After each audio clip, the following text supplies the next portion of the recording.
recording. Recording. Hey, everybody. Hey, everybody. We're back. Another Bachelorette Monday. Welcome to Two Black Girls, One Rose. Where two black-ass girls invade the whitest show on earth, The Bachelorette.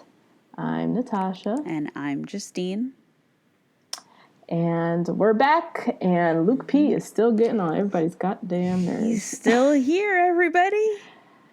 God. Oh, man. He is truly dominating the whole season. I can tell. Yeah. It's annoying watching him as an audience member. I can only imagine being in the house with somebody who just keeps getting all the attention. And someone who everyone is on a united front, like, okay, we are going to all tell Hannah he's garbage. And then he's still there. Yeah. That must be very frustrating. That must be he's so blatantly a terrible person, and she can't see it. Nope. Oh my God. So what are your initial thoughts of this very frustrating episode? Well, my first thought is that if she did not keep Luke P around, this show would literally be 30 minutes on Facebook Watch, because they are providing all of the drama, or he is single-handedly providing all of the drama. Yeah. They're going to get, I saw in the previews, this like weird like masculinity, like not my queen, like weird thing going on. But Next as far, week? Yeah. But as far as what we've seen so far, Luke has carried a lot of this drama, a lot of the 2 hours on his back. That's so true. I feel bad for the editing room too, because they have to really. They gotta finesse and piece and. Piece it all together, all around this one character, and. I mean, she seems to really like him, apparently. But I could also see, as you said last week, him being like a producer pick for sure, because everybody else in the house is getting along like swimmingly. Yeah, they're fine. So, they're fine. Like, they need him to create 2 hours, or else what the hell are we going to watch? Right. Nobody else is fighting. Right. And Cam was just too... Like, the fact that he was, like, a broke scammer, it was just, like, not gonna work out. Like, he just... There was no redeeming anything about this man. Broke scammer. So, no, that wasn't gonna work. Sorry, Cam. And then I need to know which one of these guys is going to, like, challenge Hannah. Yeah. Because it seems like everybody's just kind of going along with the fact that she, like, smiles and does cartwheels and, like, chicken nuggets. And that's, like, enough for them. And I don't know about any of you guys listening, but when I date, I feel like that's not enough for any of the men that I'm going after. Right. Cartwheels and chicken nuggets, that ain't enough? That's not enough to keep a man around. So I'm wondering who's going to challenge her. When are we going to get deep a little bit? What are we going to... Yeah. Who's going to be the one? Because it's going to happen. We're only on episode 5, so...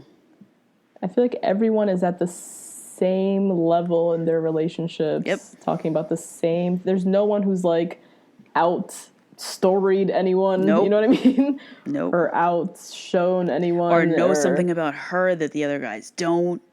Yeah. Nothing. Yeah.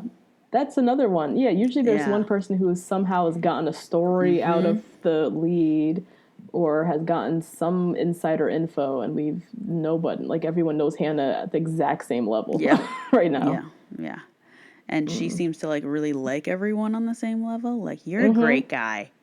You're a great guy. You're a great guy. And I'm like, that's not... What? Yeah. And then how did this show, in the same episode, take Luke S., who has an alleged tequila company? We don't know what it is, but I love tequila, Luke, and I'll buy some. Justine does. That's her drink. Jed blatantly told her he was on this show for likes, and she was like, oh, he's so honest, and gave him the rose. Like, the same episode, though? Yes. How is that the same? But, like, it was the same story. It was parallel storylines. Yep. It shows you how, through the producing and the editing, they pick favorites. Yeah. Because Jed ain't shit just in the same way that Luke S ain't shit. Right. They both came on there with some ulterior motives, but Jed's got swooped into, he's the honest, musician who, came to Jesus and found out that he actually loves her and doesn't want to pursue music. Meanwhile, Luke S is being pitted against Luke P and is being thrown basically under the bus and is being questioned now for his character integrity. And Jed didn't get any of that treatment. None. And for doing something that I don't think is bad, like having a backup plan is not a bad idea. That's not bad. They all there with some backup plan. You be stupid not to. Right. So, I don't know. I just thought that was really interesting how it was in the same hour that I was watching this. I was like, huh. Okay, we're supposed to ignore this? All right. What were your thoughts, friend? My thoughts, Lord, Hannah. I mean, we said it from the beginning. She's just too young to be looking for a husband. She's so easily impressed. She's so impressed. She is still riding on Luke P's I'm falling for you nonsense from episode 2 when the rest of America was so grossed out. She is still riding on that. Yeah. To the point where she has literally lost all critical thinking skills. Oh, no. And these guys are coming to her one after another telling her that this guy is awful. And believe us, we live in the house with him day in and day out. And yet, for whatever reason, she just bypassed the fact that he is as a whole violent streak. Is at the center of all kinds of drama. Bypassing all of the red flags because she is still riding on that I'm falling in love with you from 3 episodes ago. Which apparently she wanted, which is even crazier. It makes me feel like it didn't even have to be Luke P. It could have been any of the guys that got up on stage and said, I'm falling for you. And she would be like, oh my God, he really feels it. What? That's all you needed? That's it? Yeah. So this could have been anybody? That's another feeling I'm getting too. That's why she keeps saying, you're a great guy. Because all these guys are just ticking off her list, which I'm sure is 5 points long, if that. And she just keeps going through the same criteria for everybody. And it just, her standards aren't crazy. Ain't very high. Yeah. Ain't very high. Yeah. There obviously was no Hannah used her words moment. Oh my no. Hell no. She did not use any words. She just got straight swindled by Luke P all damn episode when she just last week was putting him in his place. And now suddenly she's falling back under his spell. But in other news, I'm starting to come around to Mr. Quarterback, Tyler. Right? Yeah. Yes. I came around to him last week. I was like, oh, okay. But now this week is definite. I really like him. This week I finally was able to look past that face that I never trusted. Cute face. It's a beautiful face, but I don't trust it. Yeah. It's too damn beautiful looking. It's very conventionally beautiful. I don't like that. I like beautiful with a little weird, a weird nose or something. Character. He's very conventionally good looking. I don't trust that shit. Yeah. But we got a little bit of depth out of him, a little story, a little bit of substance finally. And he seems to be a nice dude. Yeah, so he does. I'm starting to come around. I still want to see a little bit more, but I'm coming around to him a little bit. All right. So before we get into the recap and all of that, we do have a very special announcement. It is Wednesday today, which means today is our special live stream that we are recording. It drops tonight, or not drops. We will be live on Patreon at 8 p.m. Eastern Standard Time today. Where we will be answering all you guys' questions that you guys been sending to us over Instagram and Twitter over the past weekend. How does this live stream thing work? Sent us some good questions, so I'm excited to answer them. So the program that we're using is called Get Vocal, VOKL. And you'll be able to log in through Patreon to be able to see it. So all of our patrons will just be able to go to either the Patreon app or patreon.com and just be along with us. We're going to be eating. We're going to be chatting. We're going to be answering your questions. It's going to be so fun. It's going to be fun. We're going to talk about our personal lives a little bit. Ooh. About our careers, dating life, all kinds of cool questions that you guys sent in. So come and eat dinner with us and let's chit-chat it up. Shout out to everybody on Patreon. Love y'all. Yay! Continue to screenshot yourself listening to us and posting it to your Instagram story. We are all over social media. You can live tweet with us every Monday.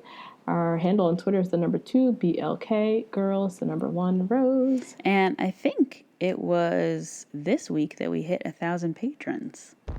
We did. I think it was like Thursday or Friday or something. So shout out to everybody. Shout out to our 1,000th patron who emailed us. It was like, hey, I think you have the 1,000th one. So excited. I know, I love that. We're so excited to have you guys here, whether you are a bazillionaire, whether you are giving up $5, and we know it's hard for you. Thank you so much for supporting us, and we appreciate it always, always, always. Truly, love you all. Yes, and you can email us at the number 2 blackgirls, the number 1 rose @gmail.com, and it's the same on Facebook, same on Instagram. We're live on Instagram all the time with polls and questions and memes and all kinds of stuff. So come visit, come say and hey. Don't forget to rate, review, and subscribe. We are on iTunes still. You can still rate us there, review us. Still write us up a little review, how you like the podcast. So go over and do that if you haven't done that already. Yeah. All right. Well, Justine, I know you got a lot of lovely church announcements. Yay! Take us to church. What about your program? So we have 2 names to shout out. We have Abby, who just shouted us out, gave us some love. She lives on City Island. I can't believe we have a listener who lives there. That is really something. Yes. And Carolyn, who gave us a lot of insight, particularly about Gainesville, Georgia. And she... Where Luke P. is from. Luke P. is from, yes. So gave us some insight into why Luke P. is the way he is and his counterparts, who are probably just like him. For straight out of Gainesville, like this. They just breed in psychos. Yeah, because they're taught to, like, protect a woman's heart and this, that, and the third, and it's all this stuff that's, like, rooted in the same 3 Bible verses, instead of, like, being your own person. Yeah, which I understand. And we had another email from our listener, Lauren, who said that women are taught in the South to have a servant's heart, which is probably why Hannah is, like, standing back quite a bit. And it's not shocking to me that she has had feuds with women on her season of The Bachelor, but can't seem to really stand up for herself on her season of The Bachelorette. It is very obvious to me now why, with all of the explanations of our listeners in the Bible Belt. So shout out to you guys. And Katie, Carolyn. Lord. Yeah, I know. Carolyn, shout out to you because you go to a Christian college and you listen to this show. So it's our foolishment. Because we have that E staying next to our name on iTunes. On iTunes rating. Explicit. So shout out to you and your Bible. That shit is wild, though. Jesus ain't telling these men down here to be violent, aggressive ass, toxic, masculine foolishment. And nor is he telling these women to be subservient people who can't stand up for themselves. Right. Come on now. Don't be bringing no damn Bible verses justifying foolishness. Jesus sounded like this. Yeah, it's more like the agenda of these pastors that... Yes. Yeah. It's the agenda, exactly, the man-made agenda, because this is some craziness, and sounds very archaic. Yeah. Like, if you ask me. Yeah. So... but thanks for the emails and enlightening us. Yes, keep enlightening us about Hannah B. That's it. I do have the tiniest piece of Bachelor Nation news. Raven and Adam got engaged over the weekend. I saw. Saw, right? Yes. So remember they met on Bachelor in Paradise, which typically ends in engagements, right? Which is ridiculous. But they met and just continued dating. They've been dating for the last, seems like a year or two. Gotta be, because VIP. Like they were on like 2 seasons ago. Yeah. Bachelor in Paradise. Yeah. So they had a full relationship, full courtship, and Adam engaged to Raven over the weekend. Yay. Looked like he proposed on like the top of the W Hotel in Dallas and had the whole photographer, and she seemed all surprised and had a big old giant rock on her finger. I know. I was wondering. I was like, Neil Lane's. Is that is that Neil Lane's ring? Neil Lane's K face. Collection, perhaps. Oh God! And they're gonna collab. Who knows? Can't wait. Can't wait for the sponsored ads. Can't wait. I know. Cannot wait. So shout out to them. Yeah, I know. Like cute. She still looks so young to me, even though she's not. She's like 27, 28. So that's like normal age to be engaged, especially down south. But she just still looks incredibly young to me. I don't know what it is. She does, Raven? Yeah. She had work done to me. Okay. All right. Let's go to the recap. Her boobs are huge. I feel like they're fake. I feel like that was a thing on the show. And then her face looks kind of like she's done a little something to it. I don't know these people. I do not care, but I'm happy for them. Yes, they found love, and they did it in a very like real way. Yes, so and they found love in a hopeless place. So we're happy. Should we go on to the recap? Let's go. Let's go. All right. So we open up this episode, and the boys are all sitting around chit-chatting about Cam's nonsense from last week. Cam is no longer in the house. He went home, but he has left a legacy enough for these guys to keep talking shit about him. And that horrible, ridiculous sob story that he gave. Chris Harrison comes walking in and tells the boys it's time to leave the mansion. They're going on their first trip, and they're headed to Newport, Rhode Island. I forget that Rhode Island is a state. You do? Yes. You don't hear anything ever about Rhode Island. Well, it's a that's forgotten why state. They paid the Bachelor $700,000 to go and stay in the hotel. Shout out to our board was put to work this season. Shout out to our Rhode Island listeners, but and I like Newport. I think Newport's really cute. It looked very beautiful. Yeah. Cute little like beachfront sea town. But it's just one of those states that kind of just like flies under the radar, you know. There's probably some crazy fuck shit going on in there, but we don't hear about it. They're just flying low. Yeah. Oh yeah, I don't know what goes on in Rhode Island. Anyways, it looks very beautiful. The guys head to their hotel, which to me looked like a beachfront motel. Yeah, right? Or like a low budget bed and breakfast from like 1972. It looked very dated. Looked like the hotel was overdue for an upgrade. Yeah. 3 stars on TripAdvisor. They did not give a big budget for this episode.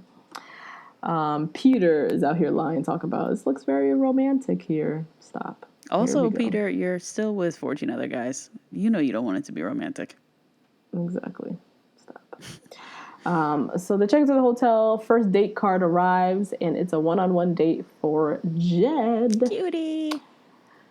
And it says, "Meet me in Boston." So Boston, I guess, is not that far from Rhode Island. I don't know. Yeah, I was not. I need to pull up a map. Where are we? It's not? Okay.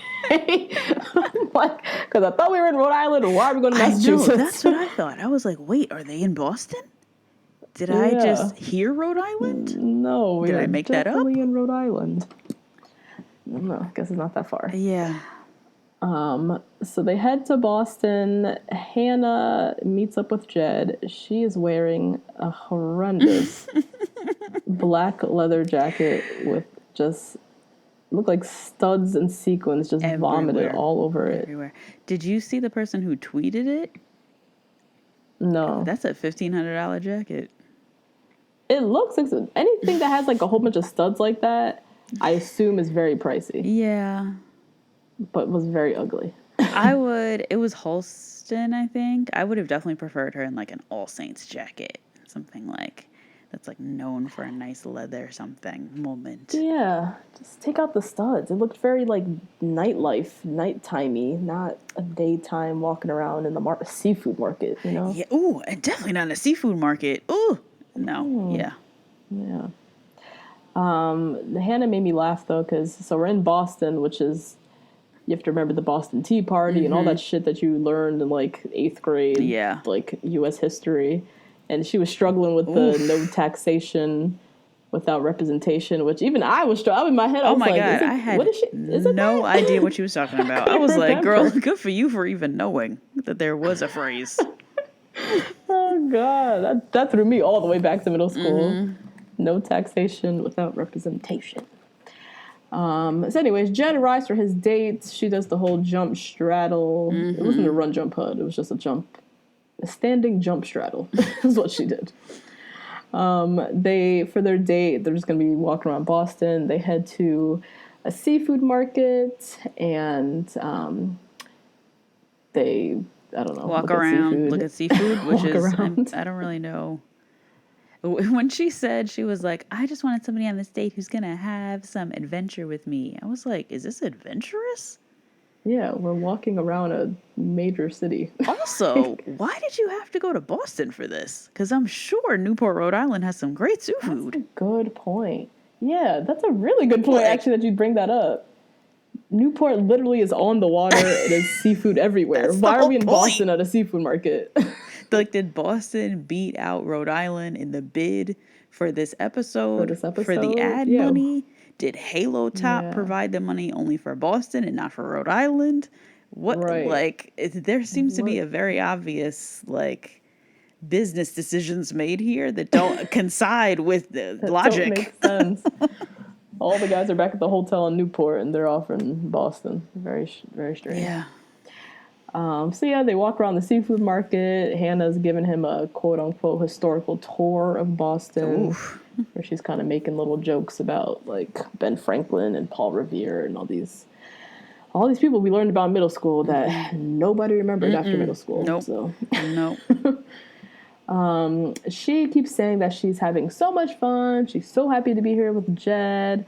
She feels so natural and easy and all this stuff about Jed, and in my opinion, Jed was boring the shit out of me. His energy was so low. Yeah. It was not matching her. She was so excited, and I just feel so easy and natural and blah, blah, blah, blah, blah with Jed. And, like, he was not giving much above the notch of 5. Like, he was so low energy. I wanted him to like pep it up a bit. Didn't you feel like that? I felt like he actually matched her really well. I feel like she is always on 10, always, all the time. And he is like a nice, smooth operator. Like, I don't know, I kind of like it. He's like real super chilled out. I like it. I do like his calm energy in theory, but he just seemed kind of sleepy to me on the date. Execution didn't work out. It just didn't work out. I was like, is he awake? Is he excited? Like, I can't even tell. Oh, that makes me feel very cautious about his music as well. It was all of that was in his head, probably. I guess, but like, what are you writing about in your music? If you're this chill, like, what are you singing about? Oh, that's what you're saying. Yeah. You know? Doesn't seem... Yeah, as a singer-songwriter, I would expect that you just show emotions. All the time. Yes. All the time. You wear your emotions on your sleeve a little bit, or you're a little bit more of an excitable person. Like, you can feel their feelings, like, coming out of them. With him, he's kind of hard to read. Anyway, Jed, so they head for drinks at the Cheers bar. I guess from the show Cheers. And this was an I Escaped to Wakanda person. My least favorite kind of bar, nightlife, the whole thing, are divey Irish pubs. Oh, say it. Say And that's it. when I think of Boston, that's what I think of is divey Irish pubs filled with white men wearing backwards Boston Red Sox hats, and that's literally my worst nightmare. And those types of places, I just don't feel like I belong. I hate beer. It smells. The food is usually something very brown and fried, and it's terrible. Like, I just don't get the appeal of divey Irish pubs. Nope. And they are everywhere.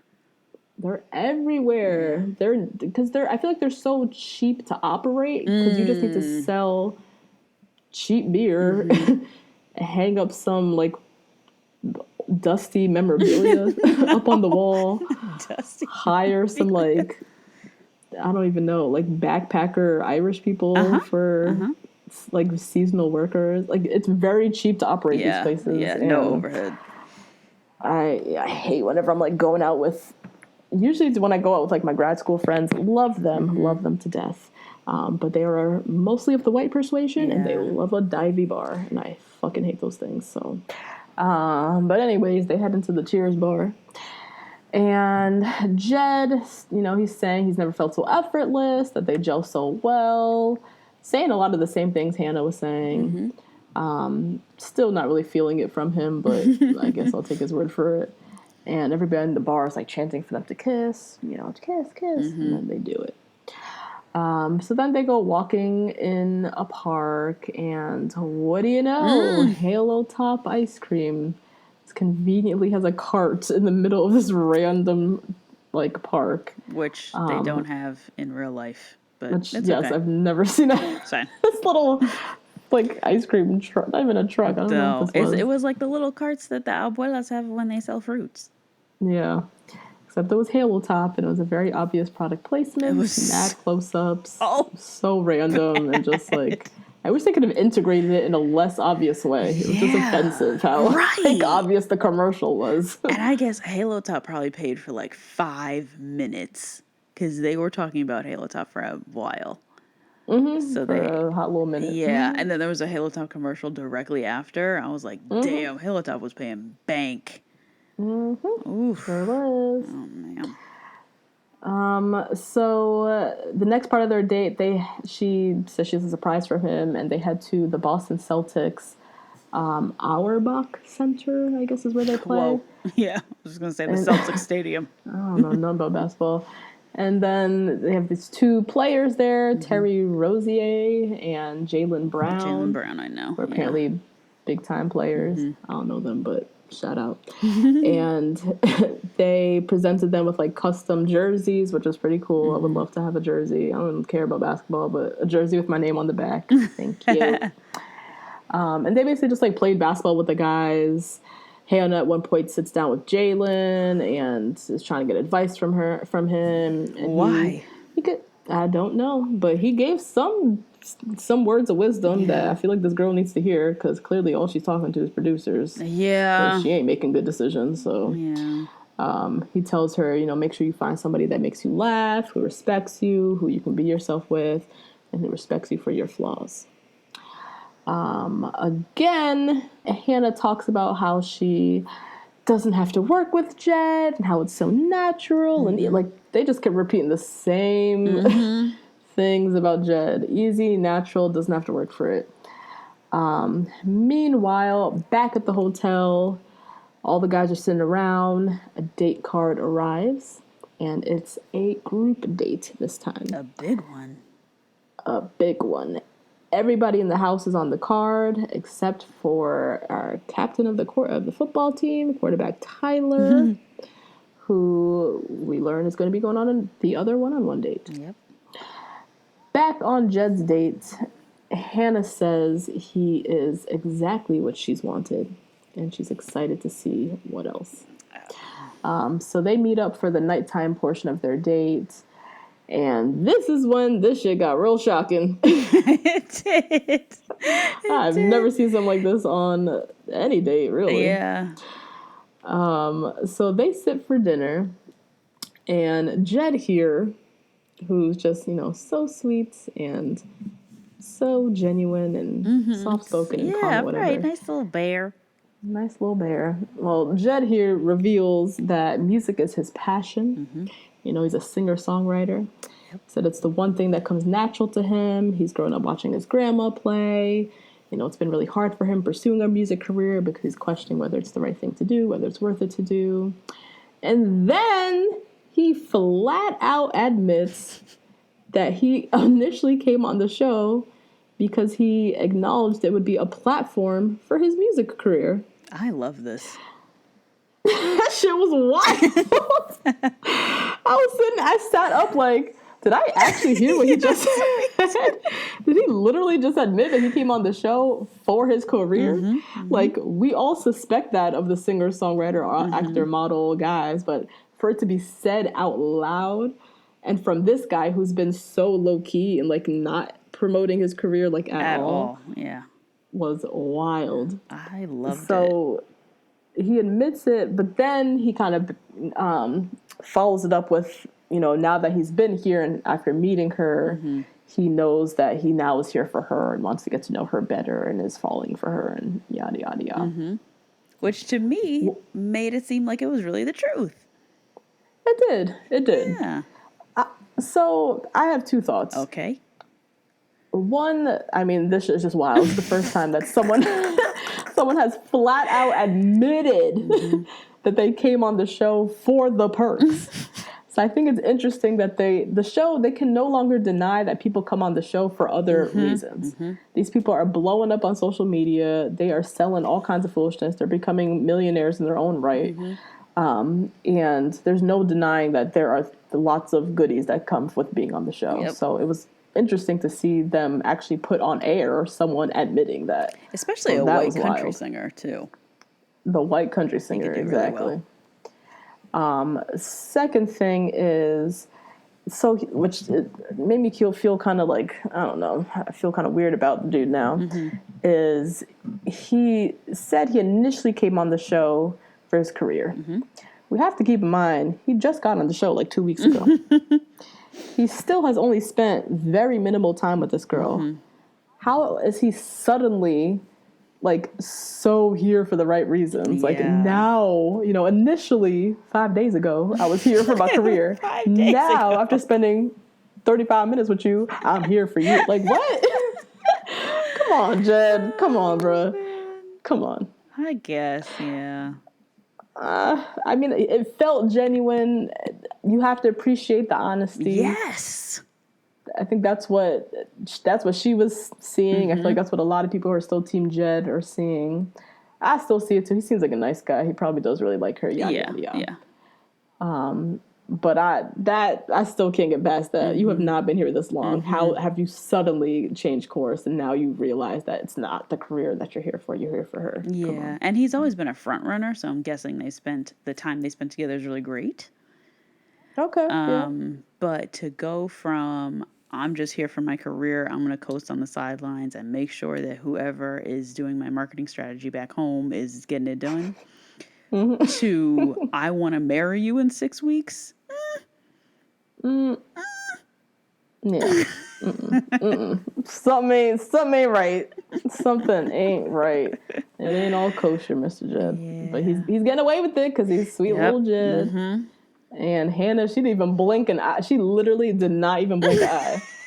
Like, we're going to see later how Luke S., there was a mention of a possible tequila company, and she was about to throw that nigga out the house. But with Jed, she didn't even blink an eye when he said he came here for a full-on Hollywood music career. My God. So she's all smiles. She's talking about how she appreciates his honesty, and she's ready to support his career. And then what did he say? What did she say? So then she asked him, she was like, well, I'm here for marriage at the end of this. So how are you going to balance like marriage and pursuing a music career? And I'm like, girl, you already signed up for this now? Now you signed up for the career that he signed up for your show for? Like, what? Now you're along for the scamming ride? How did that happen? Oh, God. She didn't blink. She's ready. No, she was like, you know what? Let's go. You a singer. I'm the wife. Hell, let's go. The CMAs, right? Yeah. The CMAs are calling her. She already foresaw her whole groupie wifey Yep. future. Yep. Lord. And he was just like, I know it's important to you, and I'll make it not I'll make it a priority. You know how they be talking. I know it means something to you, and marriage is this, that, and whatever. So this shit was wild to us, but Hannah just fell right in. She snatched that date rose up so fast. The wording of the question, I was like, wait, he just admitted that he is not here for the right reasons. And not only do you propose to him, but you also are willing to go along with those reasons. She didn't question anything. Nothing. Nope. She immediately was like, "Oh my God, I appreciate your honesty. I so support your career. So tell me this: when are we getting married?" Like, she didn't say, "So what changed between today and last Tuesday when you came on the show for a career? Like, what? Like, how do you now know that you're ready for marriage? Like, you're going to be traveling on the road a lot. What is that?" She didn't even ask questions about like the career and how this is going to work. Like, nothing. Nope. Not a critical question. Insight. She snatched that date rose up so fast, pinned it so fast to his damn jacket, and said, "I appreciate your honesty, and that's all I've been asking for." And then they make out. Wow, that was history. Bachelor history. Yeah, that was really bizarre, shocking / not shocking, because this is Hannah. Where we're gonna get like a sudden like critical analysis from this girl? No. Yeah. So I'm gonna keep my eye on him. I always have my eye on the aspiring Hollywood people of any sort. Yep. I'll forever keep that in the back of my mind, and I'll forever be wondering what the fuck he's doing here. Yep. But, we'll keep watching them. Time for the group date. It's the next day. The guys meet Hannah at this big old field where there's a bunch of guys playing rugby. Oof. Now, rugby is basically football without pads. That shit is crazy. It is wild. Why do people play this? Why? I don't know. That's my question too. Football within itself is dangerous as hell, and them guys got all kinds of pads. Rugby is literally football without pads, and people are just playing this for fun. And how is it fun? How is it fun when you're getting banged up? No. Any rugby players, email us. Why do you do this? Because they got female leagues too. Yep, my mentee in college was a rugby player the whole 4 years of school. Oh God, no, I'm good. Nope. So they meet the New England rugby champs. It's like a team of guys. One guy, he's just straight out like, "There's no timeouts. There's no water breaks. Yeah. I've seen people get banged up, guys knocked out, guys break their legs, people dying on sight." Like, it's like talking like it's the most dangerous thing ever. All the guys' faces were like, "What the fuck are we about to play?" Like, what insurance waiver did I sign before I left? Yeah, what did I sign for this? I'm about to die right now. Like, they looked really shook. A lot of the guys. I know they did. And that guy also looked like he was like at least in his 50s. At least. He looked old, yeah. And I was like, why are you still playing this? Old. Aren't you brittle? Anyway. You got some strong bones, I guess. Anyways, they practice a bit, and then they split the guys into two teams, green team and the blue team. Now, Luke P, crazy-ass Luke P, is on the blue team. So the two teams start playing, and these guys are, like, really tackling each other. Like, yeah. Really going at it. The blue team is kicking ass. It's like 0-5. Halftime, Kevin goes to the hospital, dislocated his whole shoulder. Yeah, they had Kevin strapped to the gurney. I was like, Kevin. He looked like they had to cut his shirt off. Yeah, because he couldn't take his shoulder out. Like, he fucked his shit up. And he didn't even. It was like he came over and he was like, "I think my shoulder hurts." That's why I was like, "Oh wait, what happened?" And then all of a sudden he's in the gurney. I was like, he was out. Yep. So they carry Kevin off. Guys go back to playing. Blue team is still whooping ass. It's 10-0. Dylan finally scores a point for the green team, and somehow the game turns around. It's 10-7. So during the whole game, we're getting a lot of close-ups of Luke P, who is just looking like a straight psychopath on this field. Yeah. He is playing super great. He's playing like it's the damn Super Bowl. Yeah. Like, he's doing a lot. No one is here trying to get hurt. Right. Like, yes, we're trying to win because no one likes to lose, but like, why are you tackling the shit out of me right now? Like, why are you knocking the wind out of me? Yeah, right. This is unnecessary. Relax. God. And she was saying that she wants a manly man who's not afraid to get down and dirty and all this rest of this other like weird language that she uses. And that also means that she likes a man who can like have fun with it too. Right. Like, you don't have to murder someone to prove that you love them. Like, you know what I mean? Or to be quote unquote manly or like rough, like how she's trying to set, like, yeah, you need to, I don't trust people who are too overly competitive. Okay. Like, period. Okay. Like, people who, as you said, can't find the fun in a game, can't find the fun in sports. You know those people, you playing a board game, Taboo, Jenga, or Scrabble, they turning the fuck up like it's like we're on Jeopardy and we're playing for money. Like, can you relax? I was trying to have fun little Christmas Taboo game, and now you acting the hell up, and now nobody don't want to play with you. Like, that, I can't stand people like this. Yeah. And he is like that.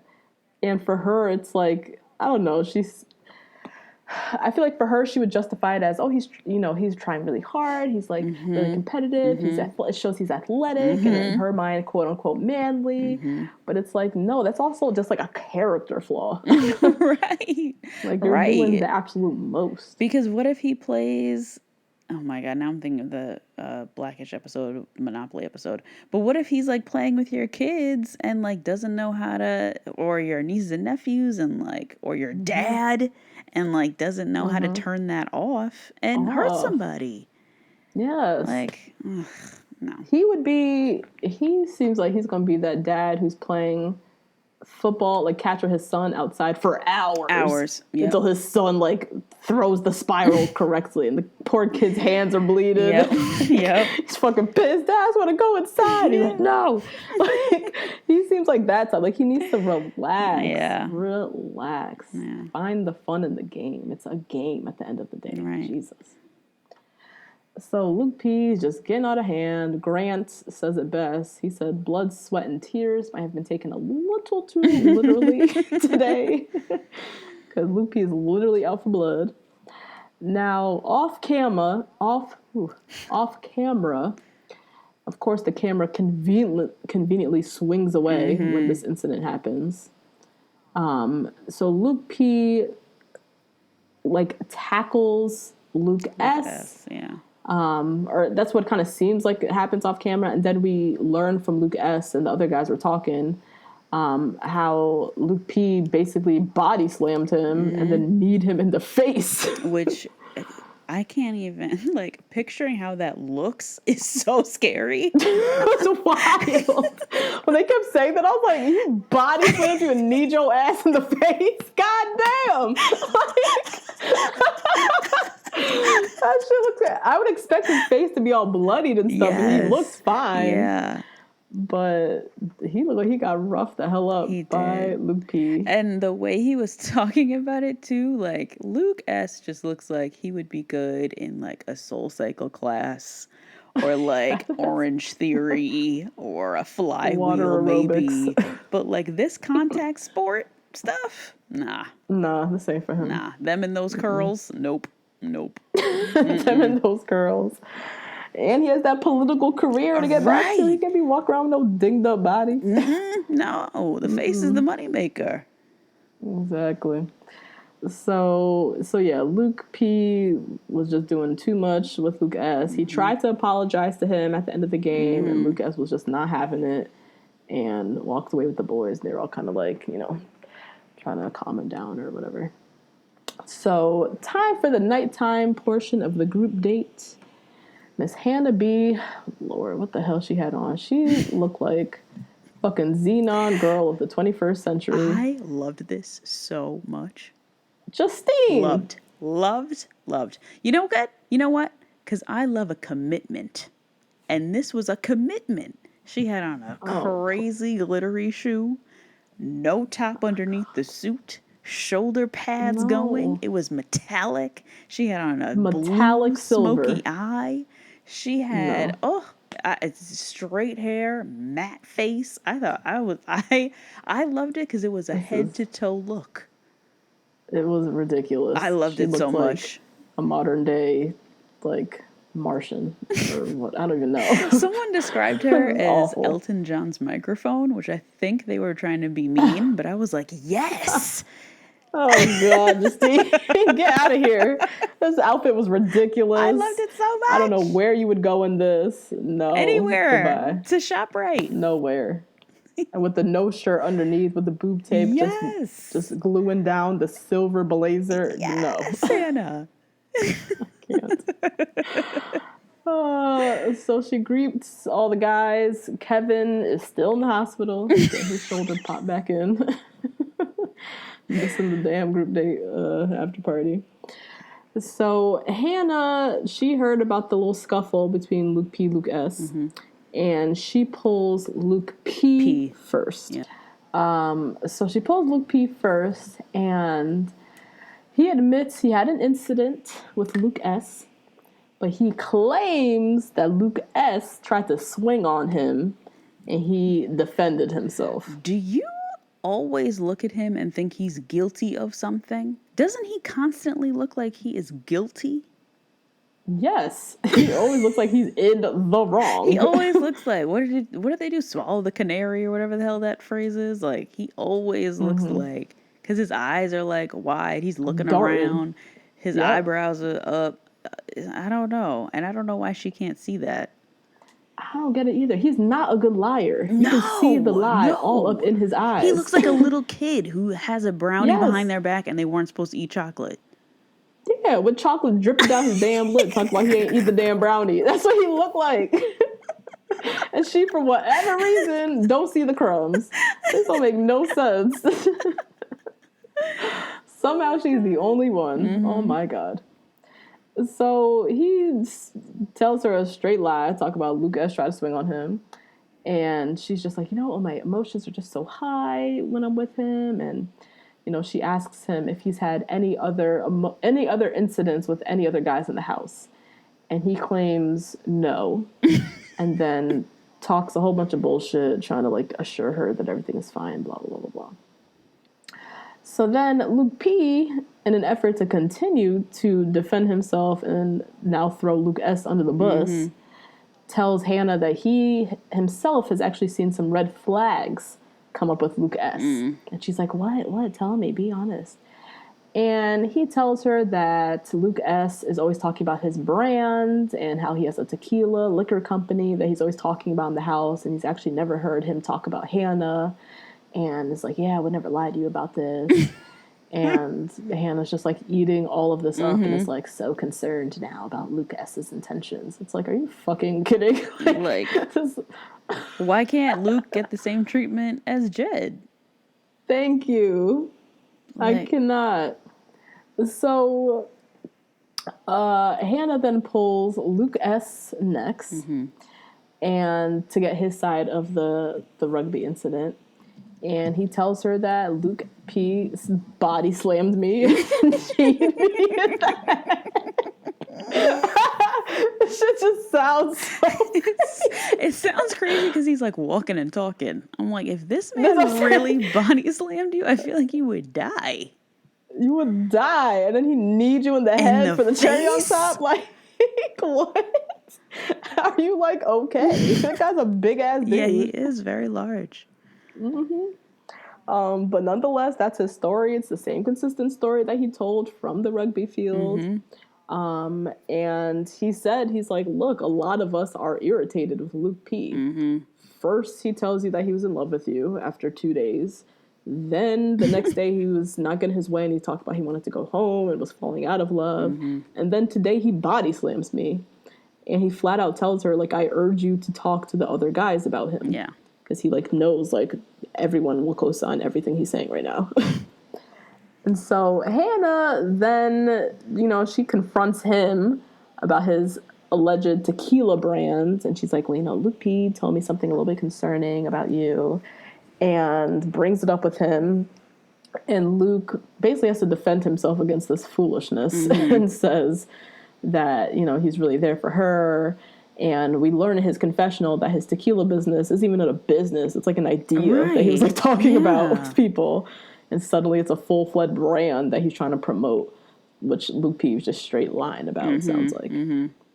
Or exaggerated, maybe. And so after this, Hannah, she sits down with like guy after guy after guy, and they're each corroborating Luke S.'s story. Frame on top of frame on top of frame. By frame. Dustin corroborates Luke S.'s story. Mike says we all literally heard Luke P say that he was going to tell you that he was going to quit the show and was falling out of love with you. Dylan says there's a reason that 95% of the guys in the house don't get along with him. Like, it was guy after guy after guy just giving all of the receipts and evidence that Luke P is just trash. And so all the guys are hanging out together, and they're all chatting shit about Luke P. Luke P walks back to the guys, and they each just start going in on him. Mike, my boo, he says he's frustrated. He's like, this is the third date, like the third time where the whole day is about you. Like, we're tired of you. Like, enough. And so Luke P, he starts defending himself about the whole rugby scuffle. And he's like, you know what? Like, I don't even actually remember how it happened. But, he had his fist clenched and he was coming after me. This is where he obviously got my nigga you ain't shit moment. Perfect. Because you need to get your lies straight. You're right. Literally, Yes, this lie was evolving. Oh my God, it was like a caterpillar to a butterfly. Yes. First you said you don't remember how it happened, and then literally in the next breath you said he had his fist clenched and was coming after you. What? Which is it? Right. So I love that Garrett Kushner 2.0 immediately called him out for lying. Yes, immediately was like, bro, you literally just said you don't remember, and now you're saying that he came at you with, like, what is it? And then Luke just looked ridiculous. He was like, well, no, I do remember now. Like, it's it's coming back to me a little bit. Like, and that's when all the guys were like, this is comical. And half of them got up and just left the room. They were like cracking up because Luke P is just ridiculous. Oh my God. It reminded me a lot of like a season 1, first season housewife on a reunion show. Yes, it was very reunion. Like housewife reunion. Yeah. Someone's coming with receipts and somebody's denying it. Yeah. And then they show the clip and then they're like, well, I did think this. Ugh, just ridiculous. So Garrett gets his one-on-one time and tells Hannah that he has a little crush on her. And she's so excited and says that their relationship is growing. What relationship? He revealed nothing. He told her nothing. All he said was he had a crush on her, and she got so hyped. It was a little over the top for me. Yeah, me too. Back to the Luke versus Luke. So Luke P, Luke S, they sit and hash it out. Wait. Luke S we missed Kevin, who came back with his arm taped to him. Oh, yeah. Yeah, and a very odd, like, 1776 sling. He literally looked like he was going to call Celino and Barnes. Like, he looked like the advertisement. Celino and Barnes. Injury attorneys. 188. He did. It looked like he's going to call the small claims court and come sue Luke P, whoever the hell body slammed his ass and broke his damn shoulder. See, if the episode ended in 1 hour, he would have been my nigga, you ain't shit. Because what you look like with all that, bruh? What are you doing? All of that. Anyway. Bless him. Back to Luke versus Luke. So they sit and have a chat. Luke S confronts Luke P. Now, Luke P, he's trying to save face and was like, you know what? I would like to get to know you on a deeper level. All I'm trying to do is just try and be cool with you. And Luke S literally cannot with the bullshit, so he just walks off. Like, when people, that's when you feel like you're being, he's being he's trying to gaslight him. Yeah. And he's like, I'm not even going to participate in this. I'm just going to walk away. So Hannah, she has a cute little moment with Peter the pilot, who is still just all cute and falling in love with this girl. Yes. And says that she's everything he's ever wanted, and he feels butterflies and all this whatever. So date rose time, and Hannah awards the date rose to what she says is the one of you who was very vulnerable in your own way. And the date rose goes to Garrett, who said nothing but, I have a crush on you. Yeah. And somehow that is called vulnerability. So I guess. I mean, I guess he was one of the two guys who didn't go there and talk about Luke P. True, but you're going to have to say a little bit more than I got a crush on you. Yeah. Like, hello. Anyways, next day, Hannah is hanging by the seaport. She's about to do her one-on-one date with Tyler, the quarterback. And she's in her interviews and she's crying. Yeah. She's, confused over the whole Luke P nonsense. She says to the camera, I have feelings for him, probably the strongest, and I don't know if I'm reading him the right way. What the actual fuck, Hannah? You have the strongest feelings for him? Yeah, that was surprising. That was really shocking. He's put you through nothing but straight anxiety and angst for the last 3 episodes. Every group day he's been in drama. And how are you saying that you have the strongest feelings for him? That made me really want to, interview her. I really want to know how her dad treated her mom. How does she think relationships should be? What's her definition of, husband material? I have so many questions now. Because...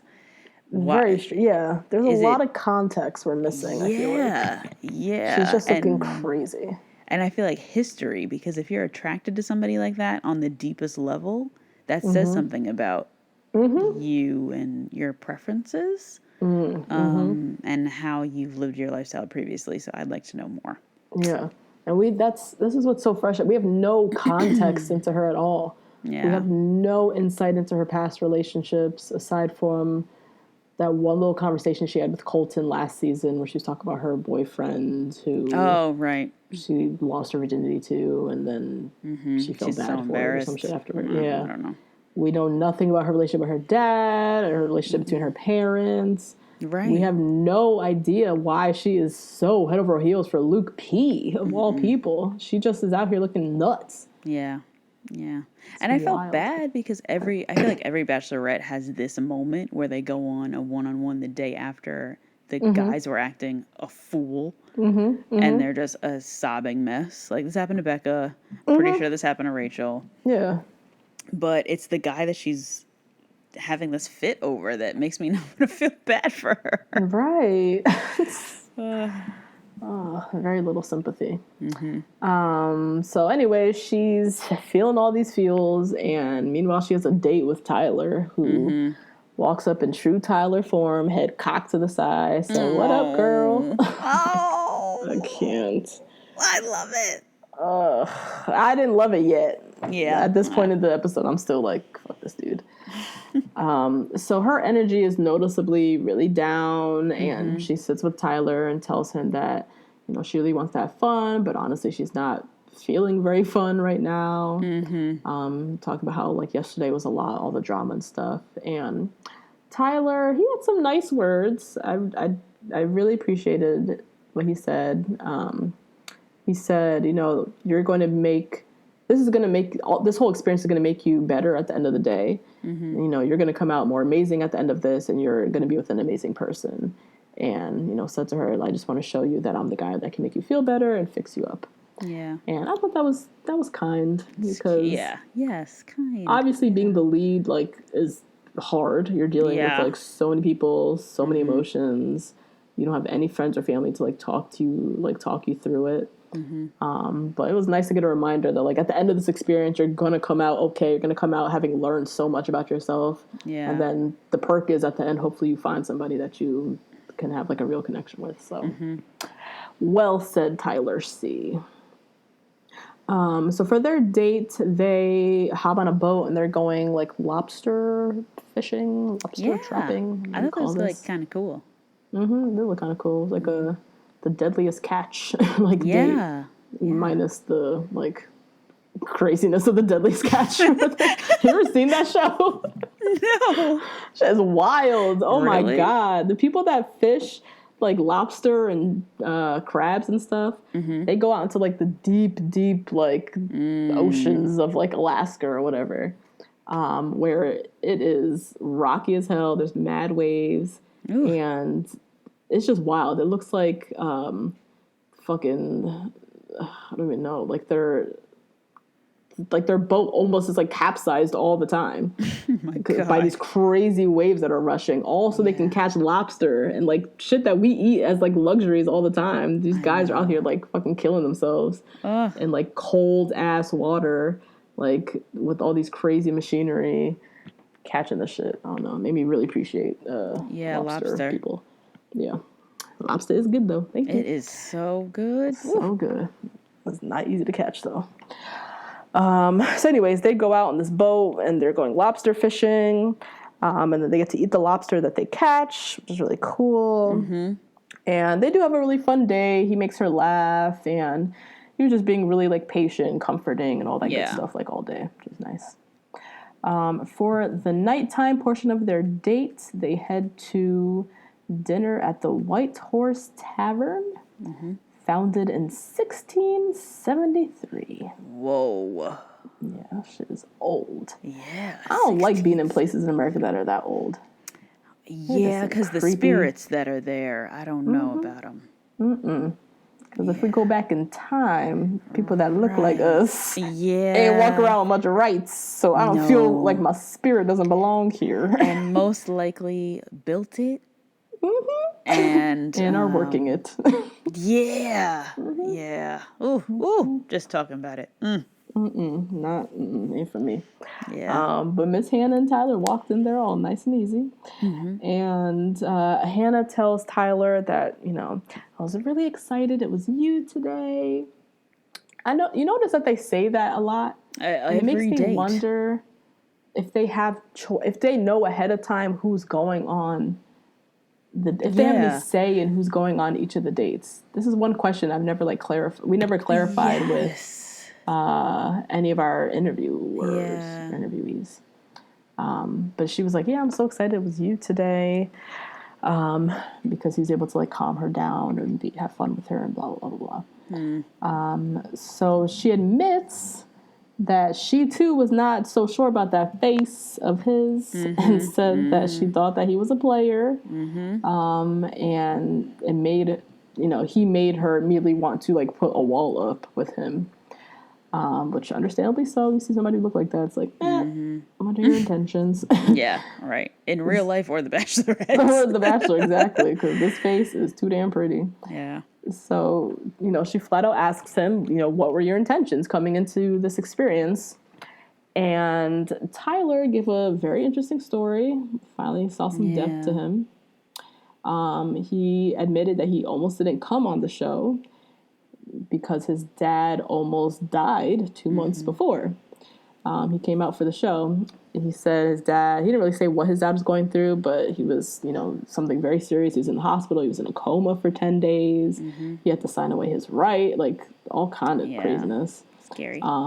His dad eventually went into surgery, came out of surgery, and had a steady recovery. But his dad always loved watching The Bachelor and watched last season and was a huge fan of Hannah B. and really encouraged Tyler to go on the show. I really And need Tyler to have a hometown date and for all this story to align because that was a little too perfect for me. that's a Okay? good point.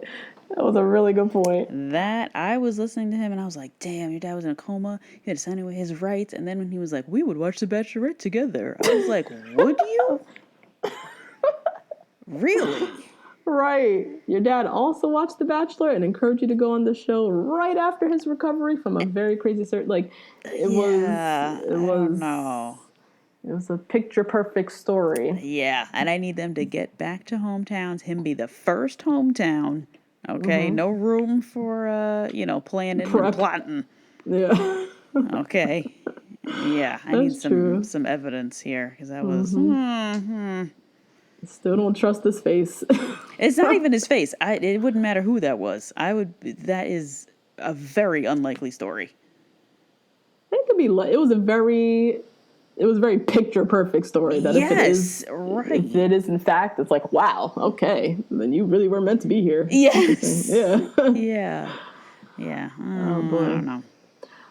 But it was still nice to kind of see like some depth to him and finally hear him like say a little bit more about himself. He always seems to just speak in very like blanket statements about her being awesome and badass and like I can't wait to spend time with you and like all these kind of like just very generic generalizations. So but yeah, I started to come around to him. He was pretty sweet to her all day. It was nice to hear some context about like how he got on the show allegedly, and finally got to hear him say some of substance. So they end up leaving the date. I think she awards him the date rose at some point. Yeah. They leave the date and they head to this theater where their names are on the marquee. And there's a whole bunch of screaming fans outside. And then they head inside, and behind the metaphorical double doors is Jake Owen singing some simple ass, whack ass song that he definitely wrote that morning because the lyrics were so simple. This was obviously my escape to Wakanda moment. Obviously. When they opened up those double doors and I just saw Jake with his guitar and no band and no backup dancers, no nothing, I was like, Jake is going to be terrible. Jake is going to be terrible. And he had a nice voice. A nice voice of that lyric. I forgot. I meant to write it down. It was just something so generic. It was like, "You are beautiful today." Like it was so, it was so simple and whack, and it sounded like something that he wrote in his dressing room right before coming on stage. Yeah. So they dance in front of the screaming fans, of course. Yeah. Time for the cocktail party. I'm assuming it's the next night. Yeah. All the guys head for the cocktail party. Everyone still can't stand Luke P. Everyone tonight wants to focus on Hannah and just they're over the whole Luke P. Luke S. drama. So Hannah, she arrived. She looks beautiful. I loved her outfit. It was very simple. Like a simple black like spaghetti strap gown. I was just disappointed after her Elton John moment. I was like, ugh. You and that ridiculous. I love it. Elton John moment. You could have that. I like the simple black. Yes, it still looks very nice, but she had a nice little low ponytail. It was cute.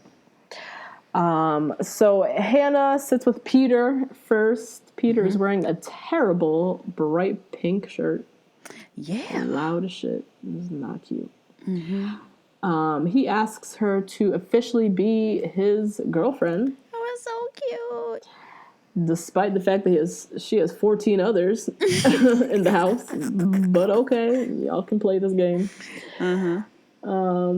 And he just tells her that he's like really ready and excited to give her his all. And, they just hardcore make out on the couch. Your boy Mike talking about his queens again. Mike. Michael, Mike. The queens, his queens.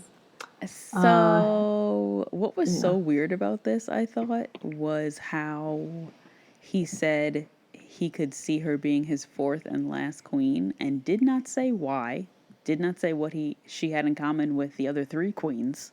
His sister, his mother, and his grandmother. Yeah. And just didn't give like much context there. You know? And I hate it because, it's my boo for life. But I was like, and then Hannah was looking at her like, why are you talking like this?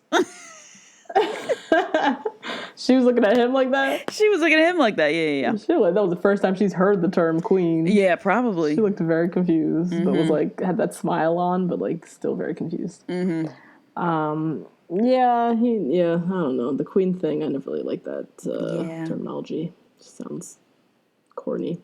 But Mike has a very nice smile. He has the best smile in the house. Mike is the best in the house, yes. When he smiles, his whole face like lights up. Like you can feel the joy. I love it. Yeah, it's genuine. It's very genuine smile. You really feel his like happiness. It makes you want to smile. It's cute. Yeah. So back at the group, Mike, Kevin, and Jed are sitting around talking about how they're questioning, like, if Luke P gets a rose, it almost kind of diminishes the meaning of a rose. Because, like, this guy's a nutbag. What the fuck? Yeah.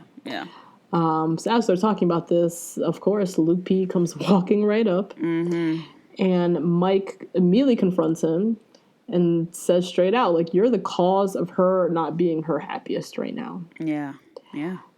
Which is true. She's been, like, in a funk for the last, like, all through Tyler C's date, and it was right. She had a breakdown. Yeah, a whole full-on breakdown because of your ass. Yeah. And Luke P, of course, is like, no, Luke S is the cause. And Mike is like, you flat out need the dude in the face. Like, you are crazy. And then Luke P tries to say that his story just keeps changing. This guy is just, get your lies straight. Now he's saying that he actually was walking over Luke S. And perhaps a piece of his cleat might have hit him in the face, like... in the shoulder. In the shoulder? I can't. You need a better lie. Yeah. 2, you need to stick to the first lie that you gave. You can't come up with this other bullshit and now you was walking over him and your cleat hit him in the face. Come on. Oh my God. You're in a house all day with no internet. Write down a regular lie and stick to it. Rehearse it. Oh my God. So after he gives that bullshit, Mike just goes in. Just goes in on him. It was like, I don't think you're right for Hannah. You're aggressive. You're abnormally violent. You lie about things. Your character has shown that you're unstable. You're a psychopath. Meanwhile, as he's saying all this, Luke is sitting there with, like, his fist clenched. Yeah. So like bizarre. the Arthur fist. The Arthur fist. Like, yeah. This whole, what? They, like, zoomed in on his Arthur fist. The fuck? And then Mike is like, you know what? You think I'm a threat to you? I'm the biggest threat to you right now. And it's like, Mike and Luke go back. Yeah. But didn't Luke P also say, like, I was defending myself against Luke S? He still, that was his first. That's the one consistent lie he keeps saying. And frame by frame, I had to take it. My man Mike said, Luke, in the same cadence as Drake, as from Soulja Boy's Power 105 interview, which was my escape to Wakanda moment. What? I wanted to take Mike with me because nobody else left. Nobody else left. I had 2 escape to Wakanda moments this time because I just couldn't take it. That I felt like I was the only one watching who caught it. I didn't catch it. I don't know what the hell you're talking about right now. Natasha! Drake? What? Okay, so you know that Soulja Boy interview where he's like, Drake? No. Oh, God. I'm sorry. I guess I can't go with y'all to Wakanda this time. I'm hearing you say this story, and I'm just like, where's she going with this? What's she talking about? I'm so lost. Anyone who makes it this far in the episode, tweet us if you know what I'm talking about. Okay. There's a Soulja Boy meme of him looking to the side, and he's like, "You don't know it?" I have no idea. Please send me the picture because I have no clue what you're talking about, girl. This is devastating. Well, let's just move on. Sorry. I did catch that when Mike said Luke S. Like, yeah, he was shocked that Luke S. cannot be a threat to Luke P. To Luke P. Please, he was charging at you, and what? He's so tiny compared to you. Please. Anyways, so Luke S. finally gets some time with Hannah again, and he tells her that he's been really upset because he's had his character basically come into question, which is really hard for him. He said he grew up with two parents who are both social workers. See, they don't have nothing to do with this. This is when he got my nigga you ain't shit moment. Luke S., your nice parents, who I'm sure are great people, had nothing to do with this or your tequila company. So let's all calm down, okay? When people start with this, and I know he's like defending himself because he wants to stay on the show and he wants to get to know her better. He doesn't really seem like he likes her like that, but he seems like he likes her enough. And they just go off into these tangents of like, well, when I was 3, I got tripped and fell, so there's no reason for me to ever lie that he hit me in the face. Like, no, there's no reason for this. You did not have to bring up those two people. Yeah. Oh, he was reaching. He was reaching, but I would say one thing that's really hard to deal with is if your character is being called into question. Yeah. Like someone is lying on you and is lying on your integrity. Like that shit is whack and really hard to deal. And you can't even like defend yourself because someone just lied, and it's someone who has like a little bit of a higher like an advantage to her than you do. So he's reaching at this point and talking about his social worker parents who raised him with high moral fiber and whatever the fuck. So. Oh my God. I was just listening like, Luke, do you know how you sound right now? No. And he said all that, and Hannah was not buying it because she was not sympathetic to Luke. She said, I know that there's other men who don't really get along with Luke P., but, I see both sides, and I'm still trying to work out my emotions, and I don't know who to trust. I'm really just irritated with both of you. Everyone here just needs to be honest. Luke S., you need to be honest. If you wanted to have a tequila company, listen. Jed talking about his new album. Luke P., you attacked this young man for no reason. Just say so. You need meds. It's fine. Hannah, Luke S. is not your husband. Eliminate him. Yes, thank you. Stop playing around with this dude. You not like him. Just send him home.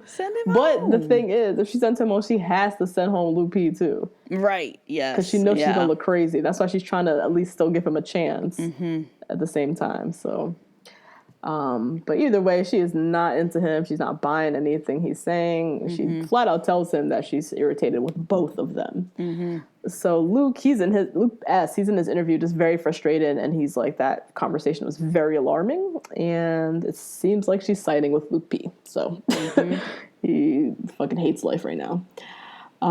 So Luke S. immediately confronts Luke P.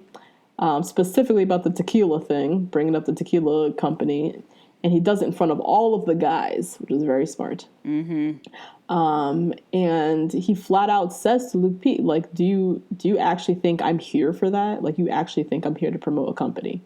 And Luke S. admits in front of all of the guys, no.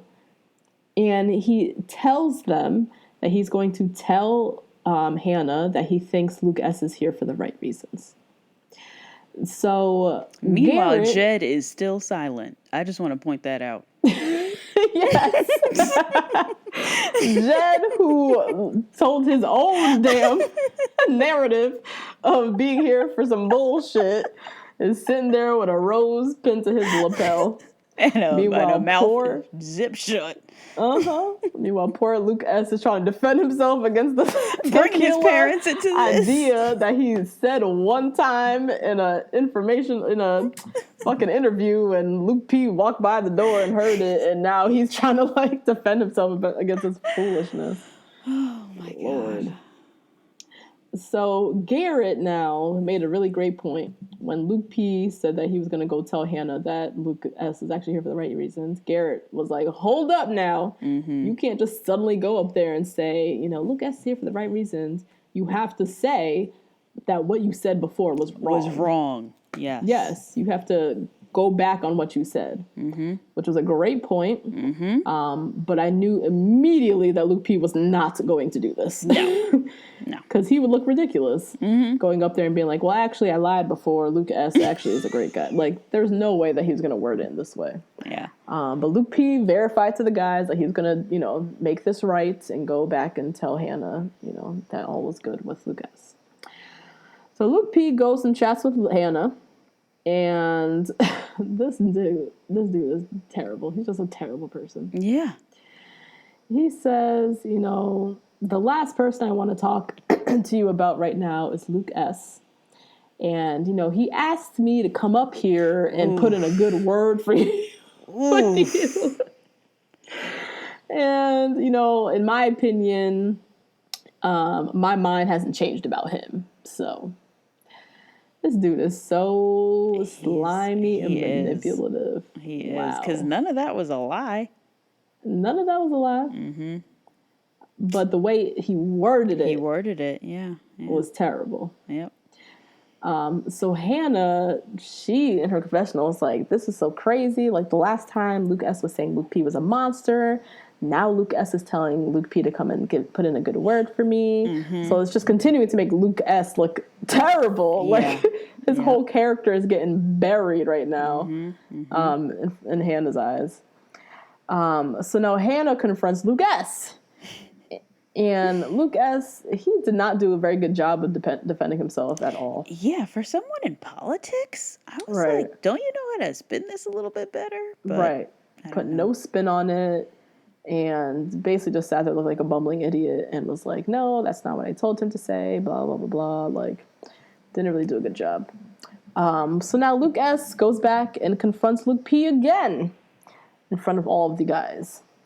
And says, like, why would you frame it to Hannah saying, Luke told me to tell you good things about him? Like, and so Luke P's just kind of, he's a bumbling idiot. He's caught. Yeah. He's caught. Yeah. And Luke S is smart because he's doing this in front of all the guys. So all the guys are also now able to co-sign that Luke P is lying. Ain't shit. And keeps saying one thing and doing another. Right. So all the guys in the room were like, what the fuck, dude? Like, you literally just said in front of all of us that you were going to set this thing right. Garrett was pissed as fuck. All the guys just look fucking pissed on behalf of Luke S. Because Luke P just straight lied in front of everybody and just went upstairs and threw Luke S under the bus. And then Luke S kind of just like threw up his hands and, you know what? Karma's a bitch. You gonna get yours. Yeah. So that's all he can like do at this point. Because... He just looks stupid going back and forth, trying to like defend himself to Luke, to Hannah. And each time she confronts him with some other lies and nonsense that Luke keeps making up about him. Like, his whole character is shot to hell. Like, forget it. So Hannah, she comes into the room and she asks to speak to both of the Lukes. And she pulls them into another room, and they just sit down, and she says, you know, I'm really confused. I want you two to talk it out. And this moment was very reminiscent of last season with Onyeka and Nicole. Yes! When they had that cat fight in front of Colton. I was trying to think of that moment. I was like, was that Paradise? But it was Bachelor. No, it was last season. Shout out to Colton season, episode 6. Fighting like two bodega cats. Go listen to that if you haven't already. Oh my god. And then, the episode ends to be continued. And that was the episode, my friends. So we got a preview of next week, and not a lot is happening next week. They go to Scotland. Okay, I did not know that. Dying to go to Scotland. Are you? Yes. Because I love Highland cows. Shout out to Scotland. Anyone who's pet a Highland cow, I'm jealous.